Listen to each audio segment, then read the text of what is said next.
సంవత్సరాల తరబడి ఎన్ని మందులు వాడినా మీ మోకాల నొప్పులు తగ్గట్లేదా? ప్రాణ పెయిన్ క్లినిక్ లో అత్యాధునిక చికిత్స. అధ్యక్ష, నీళ్లు, నిధులు, నియామకాలు ఇది మా ఉద్యమ నినాదం. దాన్నే అధ్యక్ష వారు సమాధానం ఎట్లాగో చెప్తారు చెప్పండి సార్. సమాధానం ఎట్లాగో చెప్తారు. Leader of the house. Speaker sir, కొంతమంది ఎన్ఆర్ఐస్కి ప్రజాస్వామిక స్ఫూర్తి అర్థము అవగాహన కాదు. మనం ప్రయత్నం చేసినా కూడా వారు తెలుసుకునే ప్రయత్నం చేయరు. ప్రజాస్వామ్యంలో 49కి 0 వాల్యూ ఉంటుంది, 51కి 100% వాల్యూ ఉంటుంది. ఎందుకంటే 51% ఓట్లు, 51% నెంబర్ ఉన్న వాళ్ళు ప్రభుత్వాన్ని ఏర్పాటు చేస్తారు. 49% ఉన్నవాళ్ళు ప్రతిపక్షంగా కూర్చొని ప్రభుత్వం తీసుకునే పరిపాలనలో నిర్ణయాలను, శాసనాలను సహేతుకంగా విశ్లేషించి సలహాలు, సూచనలు ఇస్తారు. సలహాలు, సూచనలు ఒకవేళ ప్రభుత్వము పెడచెవిన పెడితే నిరసనలు, ధర్నాలు, రాస్తారోకలు చేస్తారు. అవసరమైతే ఆమరణ నిరాహార దీక్షలు చేసిన కూడా సందర్భాలు ఉన్నాయి. ఆ స్పిరిట్ను తీసుకోవాలి తప్ప వాళ్ళు 64 ఉన్నారు, మేము 39 మంది ఉన్నాం, మేము అచ్చోసిన ఆంబోతుల్లాకున్నాం, మేము పోడియంలోకి వచ్చి కుస్తీలు కొట్లాడతాం, ఈ రకమైన భాష వారి గౌరవానికి కానీ ఈ సభను నడిపించుకోవడానికి కానీ సహకరించదు. రెండవ అంశం, పదే పదే గత పాలన గురించి, గత ప్రభుత్వాల గురించి మాట్లాడుతున్నాను. సరే, వారు ఏం మాట్లాడతారో మొత్తం విన్నాక రిప్లై చేద్దాం అనుకున్నాను. కాకపోతే నా రిప్లై కోసం వారు తహతహలాడుతున్నారు. గత పాలనలో యూత్ కాంగ్రెస్ వైస్ ప్రెసిడెంట్గా కల్వకుంట్ల చంద్రశేఖరరావుకు అవకాశం ఇచ్చిందే కాంగ్రెస్ పార్టీ. సింగిల్ విండో డైరెక్టర్గా ఎన్నికల్లో పోటీ చేయడానికి ఇస్తే కాంగ్రెస్ పార్టీ తరఫున నిలబడి ఓడిపోయిందే చంద్రశేఖరరావు. గత పాలనలో ఎంపీగా గెలిపించిందే కాంగ్రెస్ పార్టీ. గత పాలనలో షిప్పింగ్ మినిస్టర్ ఇచ్చిందే కాంగ్రెస్ పార్టీ. ఆ తర్వాత కార్మిక శాఖ మంత్రి ఇచ్చిందే కాంగ్రెస్ పార్టీ. అంతెందుకు ఇక్కడ సభ్యుడు ఉన్నాడు, వారు కూడా వారి కుటుంబ సభ్యులే. ఎమ్మెల్యే కాకుండానే మంత్రిని చేసి తర్వాత ఎమ్మెల్యేగా ఎన్నిక చేయడానికి సహకరించిందే కాంగ్రెస్ పార్టీ. ఈరోజు వాళ్ళు ఏ పేరైతే వినోద్ అనుకుంటున్నారో ఆ రాజశేఖర రెడ్డి గారే ఆ మంత్రివర్గంలోనే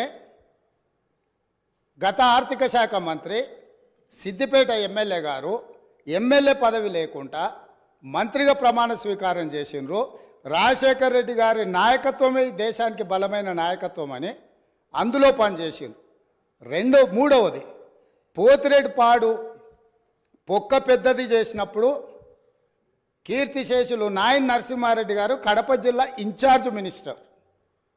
ఆ రోజు కొట్లాడింది పోతిరెడ్డిపాడు మీద కీర్తిశేషులు పి జనార్దన్ రెడ్డి గారు.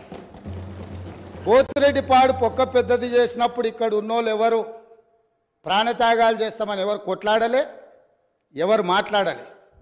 సొంత పార్టీ, సొంత ప్రభుత్వం ఉన్న తెలంగాణ ప్రజల హక్కులను భంగం కలిగించొద్దు, కృష్ణానది జలాలలో మా వాటా మాకు ఉండాలి, మా వాటాను ఎవరు తీసుకెళ్ళినా మేము ఒప్పుకోమని కొట్లాడింది ఆనాటి నాయకుడు పి జనార్దన్ రెడ్డి గారు మాట్లాడిండ్రు తప్ప వీళ్ళు కాదు.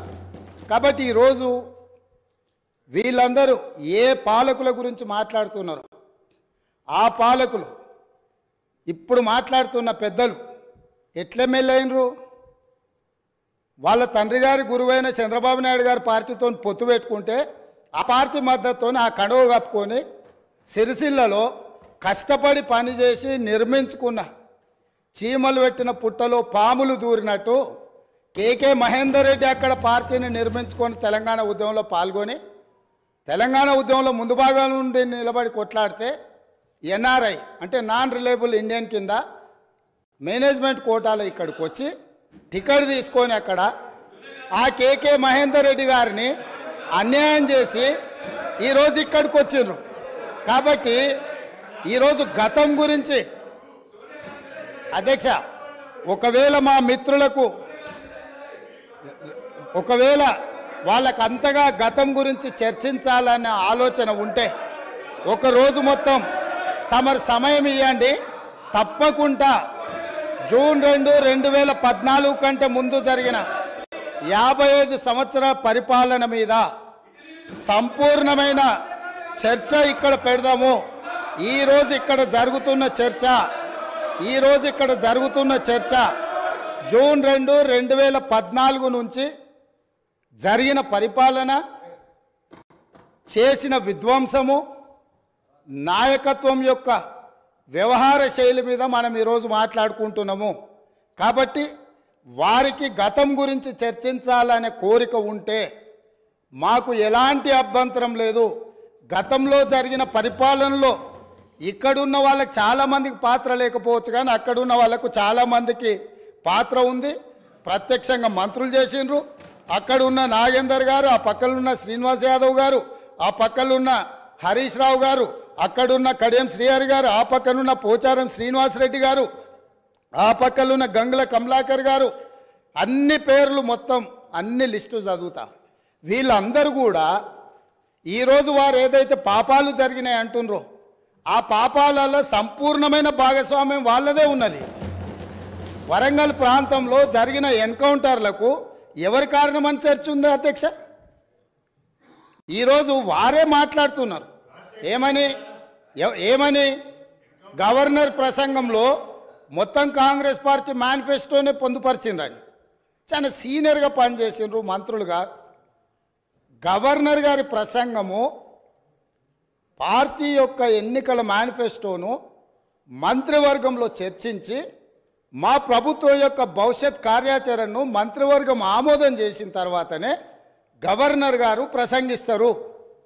పరిపాలనలో అనుభవం ఉన్న వాళ్ళు, గతంలో ఈ రకమైన నిర్ణయాలు చేసిన వాళ్ళు కూడా ప్రజల్ని తప్పుదోవ పట్టించడానికో లేకపోతే వాళ్ళ యజమానులను సంతోషపెట్టడానికో ఎందుకు మాట్లాడుతున్నారో నాకైతే తెలియదు.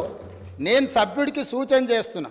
నేను చాలా విషయాలు ప్రస్తావించిన, తప్పకుండా సావధానంగా 5 సంవత్సరాల సమయం ఉంది. సంపూర్ణంగా ఎక్స్రే తీసినట్టుగా ఎక్కడెక్కడ ఏమేమి ఉన్నాయో అన్నిటిని వివరిస్తాం. మా ఆర్థిక మంత్రి గారు, డిప్యూటీ సీఎం గారు జరిగిన విధ్వంసం ఏంది, ఆర్థిక నేరమేంది, అన్ని విషయాలు ఈ సభలోనే తమరి అనుమతి తీసుకొని చర్చకు పెట్టి వాటన్నిటిని విశ్లేషిద్దాం. మేము సిద్ధంగా ఉన్నాం. సంవయనం పాటించి ఈరోజు గవర్నర్ గారి ప్రసంగానికి సంబంధించిన మీకు మనసు ఉంటే, తెలంగాణను అభివృద్ధి చేసుకోవాలన్న ఆలోచన ఉంటే అభినందిస్తూ మీరు ముందుకు రండి. లేదు మేము ఇట్లనే ఉంటామంటే పిల్లి శాపనార్థాలకు ఉట్లు తెగిపడవు. ఈ శాపనార్థాలు పెడుతూనే ఉంటారు జీవితకాలం. కాబట్టి దయచేసి ప్రతిపక్షానికి నేను సూచన చేస్తున్నా, మేము పాలకపక్షంగా మా విజన్ డాక్యుమెంట్ని సభలో పెడుతున్నాం. మీరు సలహాలు సూచనలు ఇవ్వండి. సహేతుకమైన సలహాలు సూచనలకు ఎప్పుడు మేము సిద్ధంగా ఉన్నాము.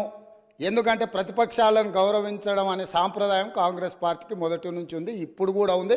ఆ సాంప్రదాయాన్ని కొనసాగిస్తామని మీ ద్వారా వారికి తెలియజేయదలుచుకున్నాం.